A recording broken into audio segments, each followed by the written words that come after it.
everybody, my name is Marley Bird and you are here for the second section of the Tournament of Stitches event. This is a yearly event hosted on marleybird.com where we bring together knitters and crocheters to complete a mystery make-along. This year we are making a throw blanket or a pillow. You just don't really know what it's going to look like in the end. If you've not joined in with the Tournament of Stitches as of yet, it is not too late. You can join at any time during the event or after the event. Simply watch video 1, complete the first week's homework, and then join me here for video 2 and you'll be able to jump in without any issues. Now, just like I have mentioned before, we are working on a class project throughout this entire event. So for the class project, you will always use the same technique that we talked about in video 1, okay? So the video 1 technique you used for your homework of section 1 is going to be the same technique you will use for your homework on section 2. Now you might be asking yourself, well, what does that have to do with a Tournament of Stitches? We're supposed to be learning a lot of new stuff. Well, that's exactly what I'm about to do. For each week's instructions, after I give you the section instructions for your class project, I will teach you a new technique. So this week we are moving on to learn a new technique to complete the class project in a different way. You know, what do they say? There's always like different ways to skin a cat. Well, there's lots of different ways to knit or crochet a blanket. So we're going to take the concept of this very same pattern overall look, but we're going to change the technique used to complete that pattern. What this ultimately is going to do is give you a bunch of skills and tools to add to your toolbox to help you become a better knitter or crocheter. That's my goal throughout this entire event. Okay, go ahead, grab your section 1 homework, and let's go ahead and learn what you need to do for section 2, and then you're going to learn a brand new technique. Here we go.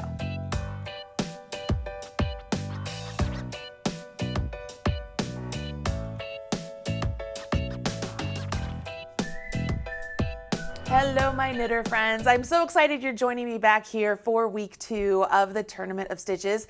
Let's dive in right here at the start and get you started on the section 2 of your class project. And then we're going to learn a brand new technique called Knit Intarsia blocks. I'll explain more about that in a minute. Let's go ahead and jump into section 2. Your homework looks a little something like this. Hopefully, this was block number 1, 2, 3, 4, 5, 6, 7, 8, 9. So all of this is complete. Hopefully, all of your ends are woven in. And I don't know about you, but I love the wrong side just as much as I love the right side. I think it looks so pretty. Okay, for the section we're getting ready to work into, we are going to start right down here with block number 1. We're going to pick up stitches along this edge and then cast on stitches here, right? I'm going to pull this up. We're going to pick up and knit stitches along this edge and cast on stitches here to work our section this way. If you take a look at the chart that you can now, this is something exciting. We've added a color your own chart. So if you want to get the chart on the pattern and color in your own colors, you absolutely could do that. But what you're going to notice here is this section up here, that's what you just completed. So this up here is this here. So what we are building on for section 2 actually begins right down here with block number 10. So we're going to go 10, 11, 12, 13, 14, 15, 16, 17, 18. So whenever we're over here along these blocks 1, 2, and 3, we're going to connect 10 to 1. We're going to connect 13 to 2 and 10. We're going to connect 16 to 3 and 13. All right, we know how to connect. We already learned how to do that. Everything else is just the same. What we're going to essentially do though, and this is what helps me visualize this the most, is I'm going to pick up and knit stitches along this edge and then cast on stitches here. So you guys know that for me, I tend to start to rotate my work. So I always start my work with the right side up as if I'm looking at the chart just like so. And then I would go ahead and grab the color I'm supposed to pick up and knit with, okay? So I'm supposed to pick up and knit with my, what would be this color? This would be color C. So it's my purple. So I'm going to pick up a knit with my purple, and then I'm going to cast on this direction. Well, if I pick up a knit going this way, I'm going to have my cast on in the wrong place. So you'll notice it says to start in the bottom left corner. So in order for me to do that, I rotate my work just essentially like this. All right, you guys see? This is how it would be placed if it was just normal. I rotate my work so that way I can get to these stitches. So I'm essentially turning my work upside down so that I can get to these stitches. And then we're going to pick up a knit just like we have done before. So I'm going to go into the edge here. I'll grab my purple. Hopefully you can see this. I know it's a little bit dark, but we're going to go through this because you know how to do this. You've been doing this all along. So you pick up a knit, and we want to get our 13 stitches along this edge, and then we'll cast on our 12. And once you get that done, everything else is just like you have done for all of the previous 9 squares. So see, you don't have to learn a whole lot of new. It's just we have finished one section or one quadrant of this particular piece, right, of your class project. Now, I haven't counted, so I don't even know how many stitches I have. 2, 4, 6, 8, 10, 11, 12, and then I could do 13 right here in this corner. Why not? I like it. So I get 13 there, right? And then just like before, I can pick up, this would be my color A, and I would cast on 12. And you guys know me, I like the long tail cast on, so I'm going to use it. I'm going to put a slip knot directly onto my needle, and I'm going to get 12 cast on stitches with my color A. So there's 1, 2, 3, 4, 5, 6, 7, 8, 9, 10, 11, 12. I don't know why I just counted all those. You guys know how to do this. Okay, so this looks familiar, right? You know what to do here. Now you just are going to work back and forth, and then you'll work your slip stitch, knit 2 together, pass slip stitch over to create your triangles in each color, but to create your full block. So from here on out, you really know what to do. I don't feel like I should waste a whole lot of time here in the video to show you more, because this is just an extension of what we've already learned. And as I mentioned before, what we're going to do is, as far as joining those blocks, let me grab the chart here because I think this makes it easier. This is how it was before, right? So if I were to turn this around, this is how I'm looking at my work right now, right? Because here's my block number 1 and there's my block number 1. So I've just picked up for my block 10 here. And then once my block 10 is done, I'll pick up for my block 11. And then I'll pick up for my block 12. And then I'll come back here for block 13. And 13 will be a pick up a knit along this edge and then a pick up a knit along this edge. See what I mean? You see how that all works? So this is the cool part about learning these sort of modular techniques, because this is a modular knitting project, right? This one here, our class project, it's a mitered square that we are using Intarsia with. So it's a modular project. By picking the stitches up in this manner, dividing our project up into these sections or quadrants, we're able to turn and change up the direction of our decreases, right? The way it looks like they arrow out, whether they point to the right or point to the left, and it gives us a really cool look. Now, what's really fantastic is when you go and you finish this section 2, or for our week 2 of the class project, you're going to be like, wow, this is so cool. And you're really going to get a good glimpse of what this project is going to look like. It's so exciting to see all the different colors out there in the Marley's Minions Facebook group. If you're not a part of it, make sure you join. Oh my gosh, guys, the support in there is phenomenal. The excitement, the anticipation, the camaraderie, like I just love it so much. But being able to see all the different colors everybody is using is so much fun. So I can't wait to do that. All right, so just to recap, you are going to finish your class project using the same technique that we used on this, okay? The technique we're getting ready to do is just for you to add to your general knowledge. Or if you have found this technique that we've already started with, the mitered Intarsia, if you find it difficult, or maybe you finish your project, you're like, yeah, all right, that's cool. I know how to do that now. But you know what? This knit Intarsia block technique that Marley showed us on section 2, man, I really like that. I want to complete this project using that technique instead. You absolutely could do that. You just don't want to combine the techniques in the same project. Well, I guess if you really want to, you could. I wouldn't. I wouldn't at all. I would keep them all the same because you want it to be consistent. You want it to be pretty. So having said that, I'm going to put aside our week 1 homework so that way you can continue on for week 2 or section 2. And we're going to learn how to do knit Intarsia blocks. That's going to be our second technique we learn for the Tournament of Stitches.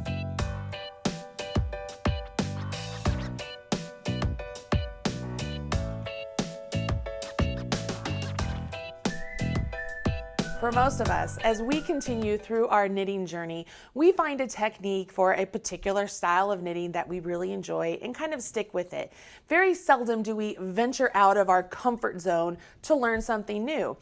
That is until you met me, right? I tend to push you guys a little bit further and encourage you and challenge you with different stuff all the time. I'm always trying to enrich your knitting knowledge the best I can. So having said that, through this Tournament of Stitches, I have decided that instead of showing you different stitches, I'm going to show you different techniques to complete the same type of stitch. So in the Tournament of Stitches class project, as we've talked about, it is a mitered Intarsia square. It's super cool. I love it. You get 2 distinct looks of a triangle. For this technique, we are going to learn to do a knit Intarsia square or a knit Intarsia block. Same style, same look, different type of technique. We're going to still maintain the Intarsia technique, the same Intarsia work that we did for the mitered square or block, but we're going to just move our color over by 1 stitch every right side row instead of working a decrease. As you guys know, when you're working the mitered square, it's essentially like you have 2 long halves, and that decrease down the center is like the zipper pulling the 2 halves together, right? Well, when we're working with a knit Intarsia square or block, you are really just starting down here with, for this example, it was 12 stitches of one color, 1 stitch of the opposite color, and then every right side row, I moved over the 1 stitch that was 1 color. I made it 2 stitches, made it 3 stitches, made it 4 stitches, made it 5 stitches, so on and so forth. All the while, I maintained my color changes or my old over new Intarsia technique on the wrong side of the work. All right, so this is fun, this is easy, this does not require you to remember how to do any sort of particular decrease because you're just working the stitches back and forth like so, and you're moving the color over by 1 stitch as you come up to each right side row. Pretty cool technique. It gives you a different look because on the mitered square, we have stitches that go this way and stitches that look like they go this way, right? So that it looks like it comes together in a zipper sort of style with that center decrease. Whereas this one, we're working in rows the whole way. It's just 1 big row, all right? So you can make these Intarsia knit, or let's call it knit Intarsia squares or knit Intarsia blocks individually and then seam them up later using an awesome seam for garter stitch. Absolutely could do that. But because I want to show you how to join it as you go, I'm going to show you a little thing that I would do if I were joining as you go. I think it makes for a nice join. I like it. It's nice and clean, and I don't have a lot of overlap of this color into this color. I will give you a little bit of a hint that it does result in a couple of extra tails for you to weave in, but honestly, at this point, if you're doing Intarsia and you're doing blocks like this, you're gonna have tails. So why not just go ahead, make your project look good, have a couple extra tails to weave in and call it good. All right, so I'll explain more of that in just a minute. Before I jump into the actual instructions, let's take a look at the chart and the diagram so that way we can get a good idea of what it is we're doing. Okay, this whole pattern is available at marleybird.com and you will find this chart on that pattern. You'll notice that this chart is written in rows And it looks a little peculiar because row 1 and row 2 are represented by the same blocks, okay? So it doesn't have a separate block for row 2. It's row 1, you read it across from right to left. Row 2, you read it from left to right, all right there on that first set. The reason I did it that way is because we're working in garter stitch, and 2 rows of knitting equal 1 garter stitch ridge. And really, you're not doing anything really different. It would just make the chart look really big if I made the rows separate. Might as well keep them together, and it gives you a more direct representation of what you're making, at least in my opinion. So I want to point that out first. The other thing I want to point out is because I want my cast on row to count as my row 1, just as I said, counts, my cast on row will be my row 1. So on my row 1, I will cast on 1 stitch of my first color, and then I'll cast on 12 stitches of my second color if I'm making the pillow or whatever it is you happen to be working on. If it's the throw blanket or whatever it is, you'll do 1 and then however many of the second one. And then as you're working back, you simply just work the same color as the stitch, just as you did for the Tournament of Stitches class project. It's nothing different on the wrong side rows. It's on the right side rows that things get interesting. On the Tournament of Stitches class project, on the right side, that's where we did our decrease, right? We did our decrease in the center. On this particular technique, instead of doing a decrease, we are going to work across, and when we get to where the color is going to change, right? So like on row 3, we would work our 1 stitch, right? Because that 1 stitch is this color here. The next stitch is the opposite color.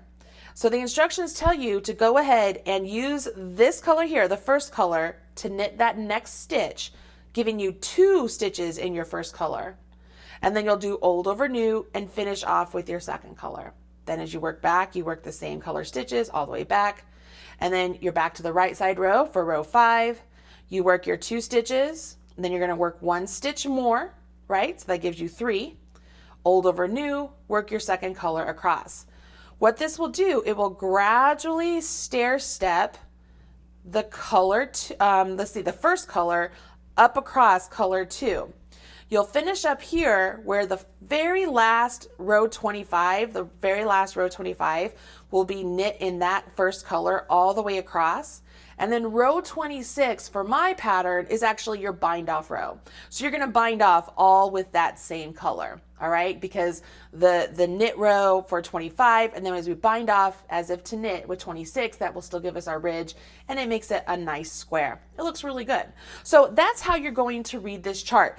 These 2 colors can be anything you want, right? Just follow your color sequence of your schematic. And for this particular schematic, it is different than the class project schematic for the knitting that we're doing for the Tournament of Stitches. It's actually the same schematic that the crocheters are using for the Tournament of Stitches. It's a different section of the project. So as you look down here, on the knitting project, remember our number 1 is over here. So we went 1, 2, 3, 4, 5, 6, so on and so forth. On the crochet sequence that we're using this, and I'm just using that as an example for those of you who are doing both the knit and crochet Tournament of Stitches. On this one, we actually start with number 1 here, and then we're going to join on the right edge of that square. And then we'll join on the right edge of that square. And then when we come back up here to number 4, we will actually pick up and knit stitches here. And we don't have to cast on because we're not casting on that row. We're just working back and forth in rows, just like this, right? When we get over here, though, we will pick up stitches here just so that we can join them together. Just as I'm going to show you I did here, and we will do right here, okay? So we are going to work back and forth in rows using Intarsia technique just to move 1 stitch over. So I'm going to get you started with that because I know you can continue with it.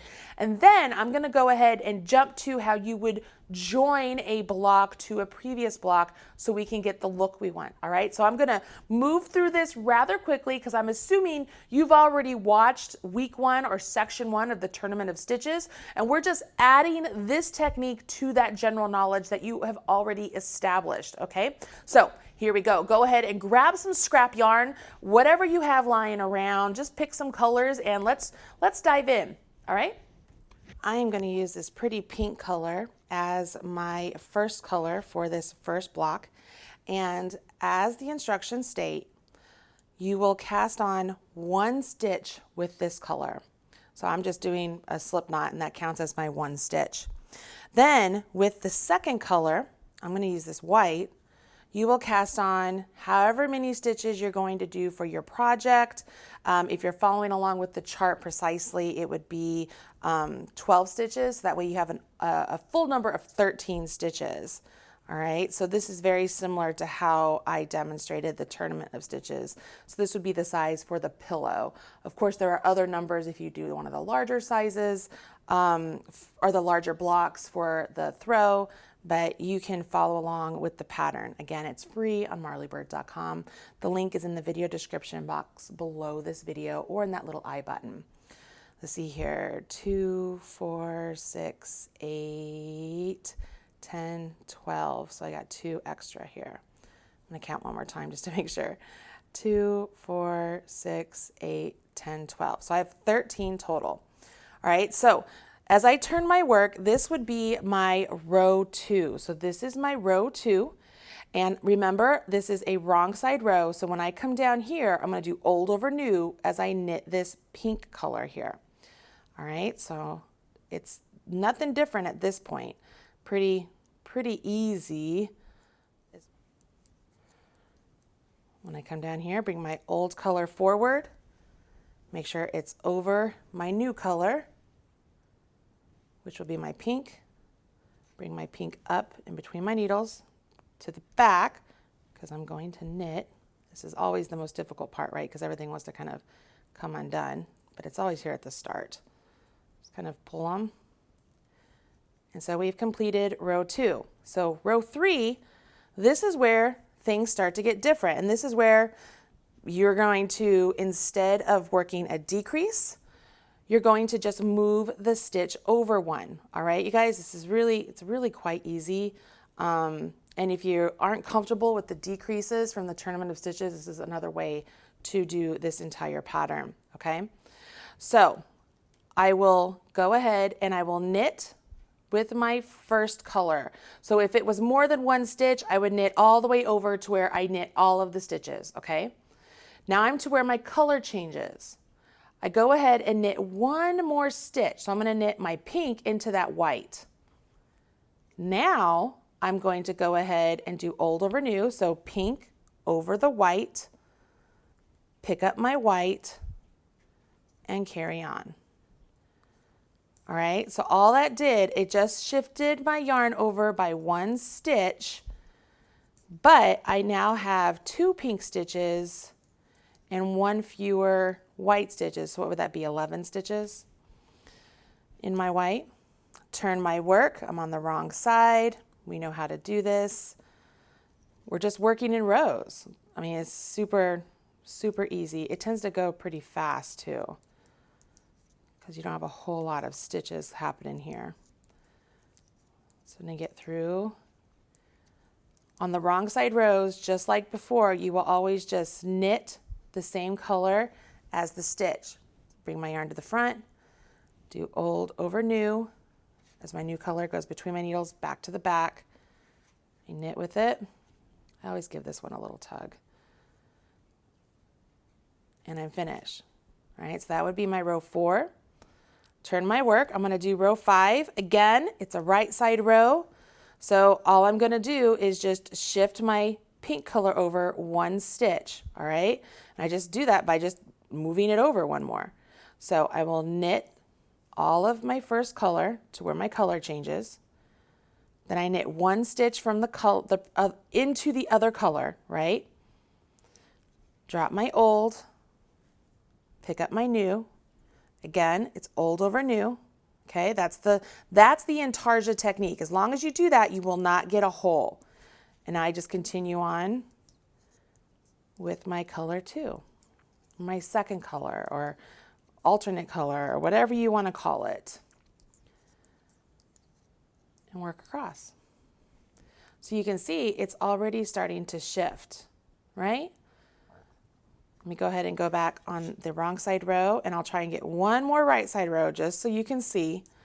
And then I'm going to let you go ahead and carry on, because the rest is just pretty self-explanatory. Just follow along with the pattern. It's all just a repeat of this same piece here. Oh, okay, forward. I'm like, that doesn't look right. Old over new, so white over pink. Pink to the back. Go ahead and knit with my pink. Go ahead and give my white one just a little bit of tug. Turn my work. Once again, I'm on the right side, so I'm going to move this pink over one more. So I will knit these 3 stitches, and then I'll knit 1 stitch into that white. And I'll do old over new, and it will continue on to bisect my square and give me that triangle that I like.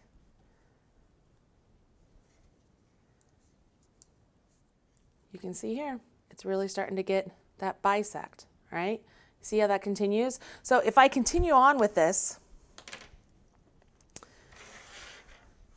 this is what it's going to look like. You continue on, always moving over 1 stitch every right side row. When you get to the top here, you'll finish all the way across with the white, and then, or with your color 1, and then you'll bind off with color 1, and it'll give you this nice square. All right, now let's talk about this square, because the second square or the subsequent squares, in order to make it a join as you go, we have to find some way to join this to this as we're making it, correct? If you've done some of my tournament of stitches in the past, you know that I like to do like an attached I-cord.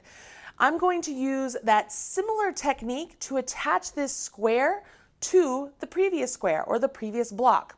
However you want to say it, guys. There's so many different ways to say it. You choose what works best for you. But in my mind, when I think of join as you go, when I'm looking at squares like this, and we're talking about garter stitch, I really gravitate towards the whole idea of doing that sort of attached I-cord sort of look. We're just going to, instead of doing an attached I-cord, it's an attached block, an attached square.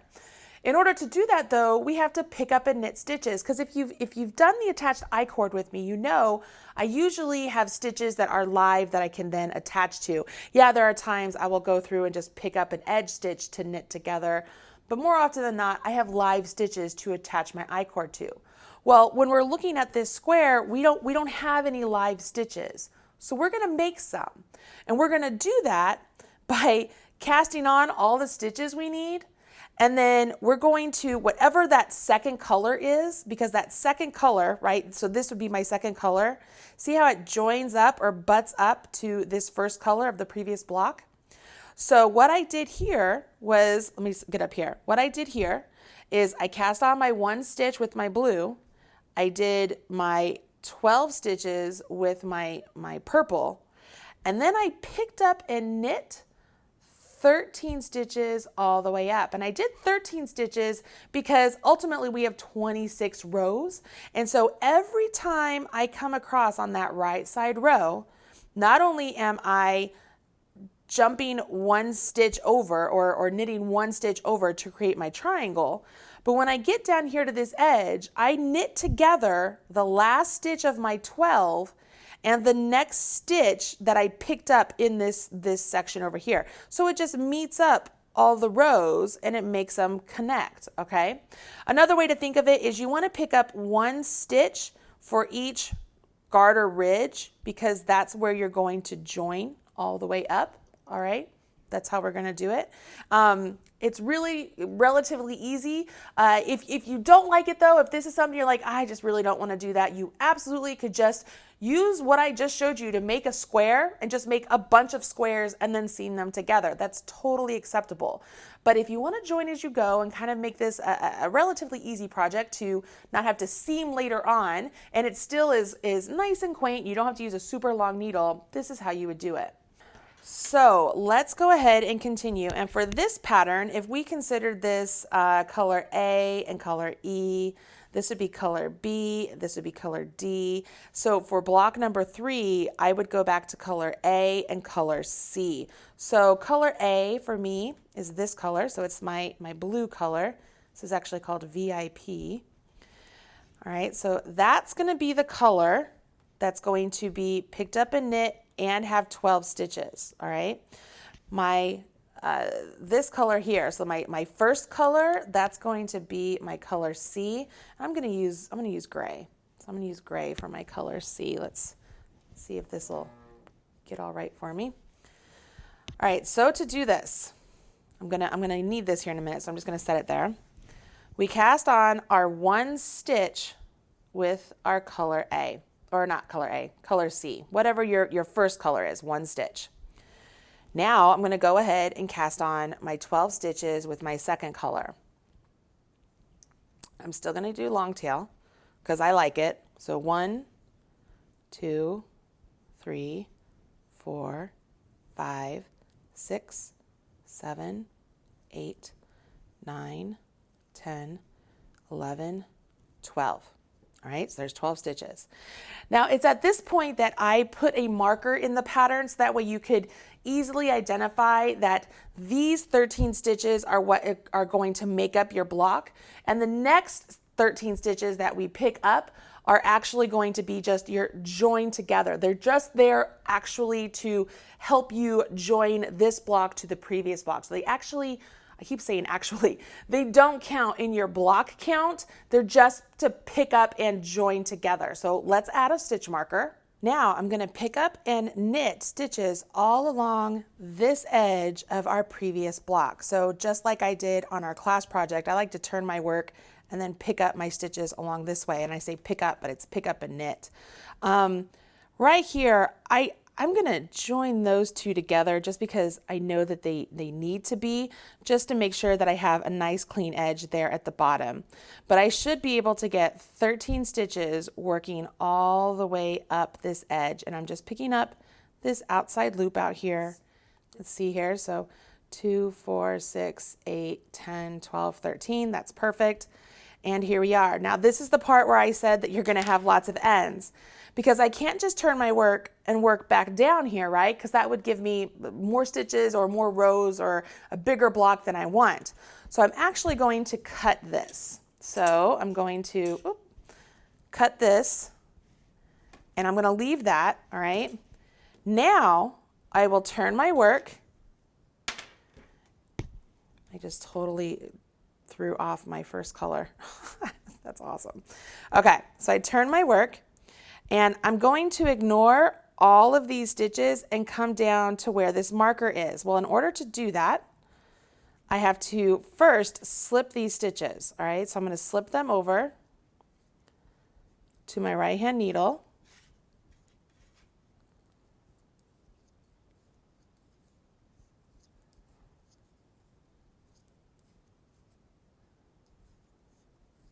Notice I'm slipping as if to purl, okay? So I'm where my marker is. I can slip my marker. I'm going to keep it in place. And then I'm going to continue working down my cast on, all right? So this is my cast on 12. So in this first one, I just go ahead and I just rejoin. This would have been my second color. So I rejoin my second color. And I continue on working my block just like I did the one previously. The only difference here is I'm going to have a knit two together to join this block to the block that I picked up and knit stitches. So I'm going to show you how that works. All right, so there's that. Bring it forward. Here's my one lonely little stitch. Make sure I do old over new. Make sure I pick up the correct yarn, not the tail. This first row, guys, is always a little bit tricky, honestly, but you'll get used to it. All right, so there's one. So that's my first wrong side row. So as I turn my work, this first right side row, this is going to be where I move the color over one, and I will be joining right down here. So I'm going to show you how I do this, okay? I know there's lots of tails, but we just weave those in when we're done. All right, so I will knit all my first color, knit one past my first color, drop my old, so drop my gray, pick up my blue. If I can find it. Drop my gray, pick up my blue, continue on with my blue. Now I will go all the way down to 1 stitch before the marker. 1 stitch before the marker.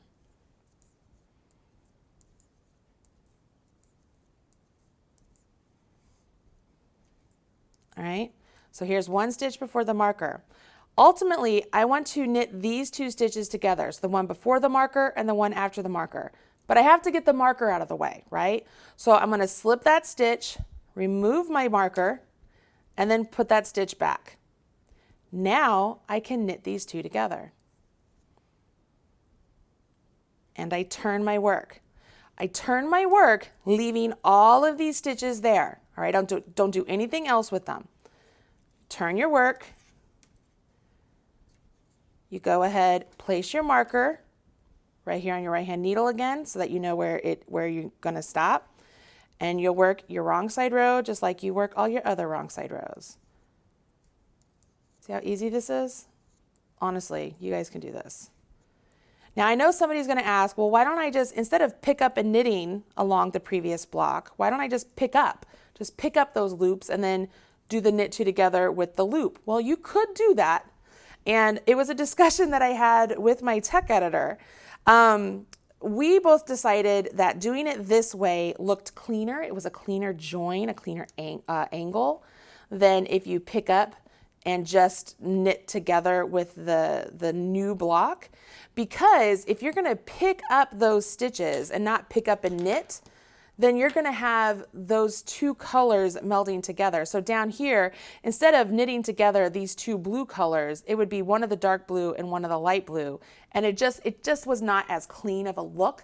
And sometimes when you're doing a piece like this, you just want a nice clean look.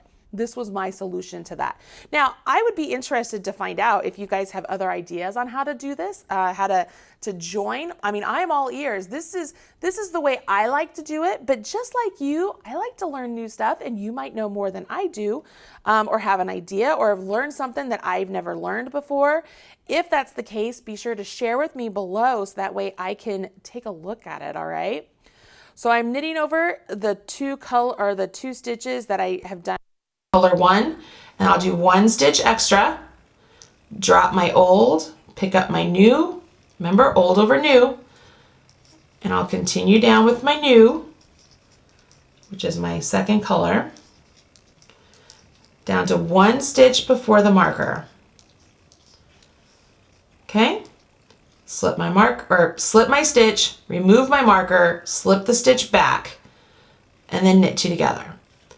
Now, if you get really good at this and you're real familiar with how this all works, you could actually remove the marker completely and just keep going. That would be totally fine.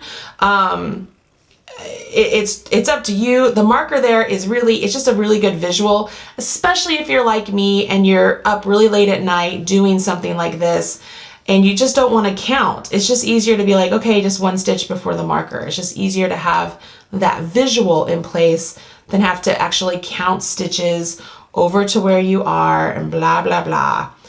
I'm all about the ease for late at night, right? Because you've spent a full day working, whether it's at a paid job or at home with your kids or whatever it is, the days are long. And so I want to make sure you can enjoy your knitting process. But you can see here as you go, the stitches are joining together to this block, right? They join together with that block, just like this one.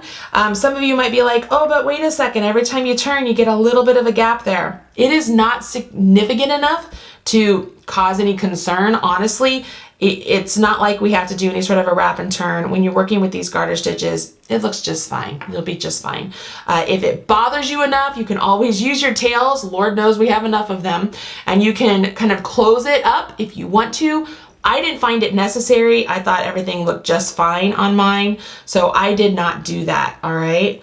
I'm gonna go ahead and finish up this block so you can see what the finish looks like, and then I wanna show you how to pick up along the top edge so you can continue on with this project.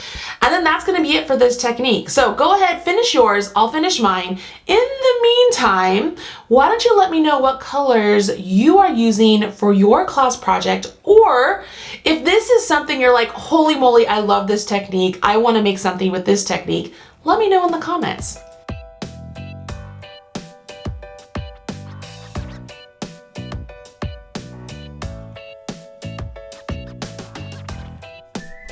Here I am, I just finished my last row 4, so I'm getting ready to start my row 25 for the pillow size. So I'm going to just knit all the way across this row, because as I get over to where it's the stitch before the transition, I am actually going to change the color at that point, right? So here is my stitch that is the same color, and this stitch here is where I normally would just knit with my first color, just like that, right, to transfer it over. But if you notice right here, this is actually where the marker would be. I have 2 more stitches over here remaining, so I've got to do another decrease. So instead of just knitting into this stitch with my color A, or my first color, I'm going to do a knit 2 together. Okay, now that does leave 1 stitch over here, but I'm going to show you what I do. So you turn the work, and what I'm going to do is knit this first stitch. So this would be my row 26 or my row 66, and I'm going to have that stitch there just jump up and over it. Did you see that? So the stitch that I had jump up and over, that was, I'm undoing my work here so you can see here. This stitch here, that was the last stitch that I picked up. So when I knit this first stitch here, I will have that stitch jump up and over. It just makes the line really nice and clean up here. And then I will continue on binding off all the way down this row. Once that's complete, you would simply weave in your ends, just like you've done in all of the previous techniques, and move on to the next. So I'm going to get to the end of this row.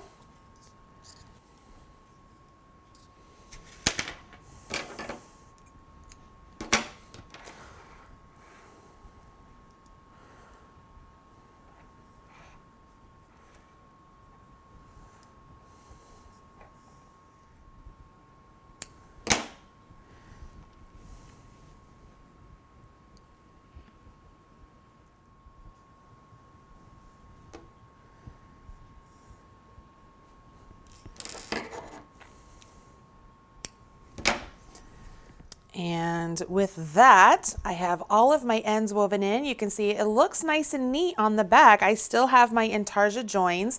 I do have a little bit of a bump right here, not very much, it's very subtle. But on the right side, I have a nice, very clean and crisp situation going on between the 2 squares. I like the way it looks. It's something that I can do very easily with the join as you go method. I just have to remember to do that knit 2 together at the end. And on the very last bind off, that's where I have that last stitch I picked up jump over the very first stitch I knit. It just makes it nice and clean. You can see right here, it just makes a very nice transition right there. I like it. I think it looks really good. Okay, so it's at this point that we would carry on to the next row. So this is considered row 1, and then row 2 is worked right up here. And just like it is written in the chart here, we have finished 1, 2, and 3. So we're going to come up here to row 4. And for row 4, we are going to pick up and knit stitches along the top of block number 1. Did I say row 4? I meant block number 4. We're going to pick up and knit stitches for block number 4 on top of block number 1. And this really is the last thing you need to know to continue on with this technique, because once you know this, you can carry on with the remainder of the blocks. Okay, so let's go ahead and jump down here. I'm going to grab the colors I need, which coincidentally are these 2 colors. So I'm going to grab my first color, and starting right here in the top right corner of block number 1, I'm just going to insert my needle right in, just right into that edge, okay? I can go into either one, I can go into both. You do whatever works best for you, for your project. Be consistent with it and pull up a loop. Now this one, we only need to pull up one loop, right? Because we only have, woo, as I drop my needles. Nobody wants that, right? Because we use the other color to pull up the next 12 loops. So I'm going to go into the next stitch. Let's see, I went into the back, so I'm going to go into there, and I'm going to grab my other color, and this is where I will pick up a knit using this color. And you can pick up a knit in this method where you're just using your right hand needle, or if you want to use your left hand needle and pick up and knit stitches as I showed you in week 1, you absolutely could do that as well. Whichever way gets those stitches up on your needle. All right, so we want to get 12 stitches with my purple color. And 12. All right, so now guys, all the stitches are on there. Consider that a row 1, it's like your cast on row, and now you just carry on following the pattern just like you did this one. You're just going to work back and forth, and every time you're on the right side, we're going to move that 1 stitch over, and then 1 stitch over, and 1 stitch over. All right, now you know 2 different techniques that give you very similar results. Which one do you prefer? Make sure you let me know in the comments below. I really am interested to find out what you think. Do you like this technique? Do you like the technique we're using for our class project? Or are you waiting to find out what the next 2 techniques are before you make a decision of which one you like? Whatever your decision is, I want to find out, okay? So make sure you share with me in the comments. As you're working on your tournament of stitches, please continue to share with me. You guys have no idea how wonderful it is for me to see your projects. It's just very exciting, especially when you get excited about it and you're just like, I can't wait to finish. I have the equal amount of excitement for all of this. All right, go finish your homework. I'm gonna finish mine, and I will see you next week for the Tournament of Stitches section 3 or week 3 with a brand new technique and a new section for the class project. I'm Marley Bird, and I'll talk to you again soon. Bye everybody.